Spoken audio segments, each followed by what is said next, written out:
സംസ്ഥാനത്ത് കാലവർഷം വീണ്ടും ശക്തമായി. വരുന്ന 5 ദിവസം ശക്തമായ മഴ തുടരുമെന്ന് കേന്ദ്ര കാലാവസ്ഥാ വകുപ്പ് മുന്നറിയിപ്പ് നൽകുന്നു. വിവിധ ജില്ലകളിൽ ഓറഞ്ച് യെല്ലോ അലർട്ടാണ്.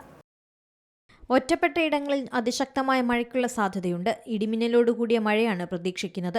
ഇന്ന് 12 ജില്ലകളിലും നാളെ 6 ജില്ലകളിലും യെല്ലോ അലർട്ട് പ്രഖ്യാപിച്ചു. ഉരുൾപൊട്ടൽ, മണ്ണിടിച്ചിൽ, മലവെള്ളപ്പാച്ചിൽ സാധ്യതയുള്ള പ്രദേശങ്ങളിൽ താമസിക്കുന്നവർ നിർദ്ദേശാനുസരണം സുരക്ഷിതമായ സ്ഥലങ്ങളിലേക്ക് മാറി താമസിക്കണം. നദിക്കരകൾ, അണക്കെട്ടുകളുടെ പ്രദേശങ്ങൾ എന്നിവിടങ്ങളിൽ താമസിക്കുന്നവരും മാറി താമസിക്കേണ്ടതാണ്. കേരളത്തിലെ എല്ലാ ജില്ലകളിലും 24 മണിക്കൂർ പ്രവർത്തിക്കുന്ന താലൂക്ക്, ജില്ലാ കൺട്രോൾ റൂമുകൾ തുറന്നു. അപകട സാധ്യത മുന്നിൽ കാണുന്ന ഘട്ടത്തിൽ 1077, 1070 എന്നീ ടോൾ ഫ്രീ നമ്പറുകൾ ബന്ധപ്പെടാവുന്നതാണ്. അതേസമയം ജൂൺ അവസാനിച്ചിട്ടും പ്രതീക്ഷിച്ച മഴ ലഭിക്കാത്തതിനാൽ വൈദ്യുതി മേഖലയിൽ കനത്ത പ്രതിസന്ധിയാണ്. കേന്ദ്ര കാലാവസ്ഥാ വകുപ്പിന്റെ കണക്കനുസരിച്ച് ജൂൺ മാസം സംസ്ഥാനത്ത് 36% മഴയുടെ കുറവാണ് രേഖപ്പെടുത്തുന്നത്.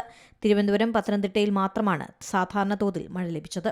News desk, C Malayalam news. ഏറ്റവും പുതിയ വാർത്തകളും വിശേഷങ്ങളും വിരൽത്തുമ്പിലറിയാൻ സി മലയാളം ന്യൂസ് എല്ലാ ഡിജിറ്റൽ പ്ലാറ്റ്ഫോമുകളിലും ലഭ്യം.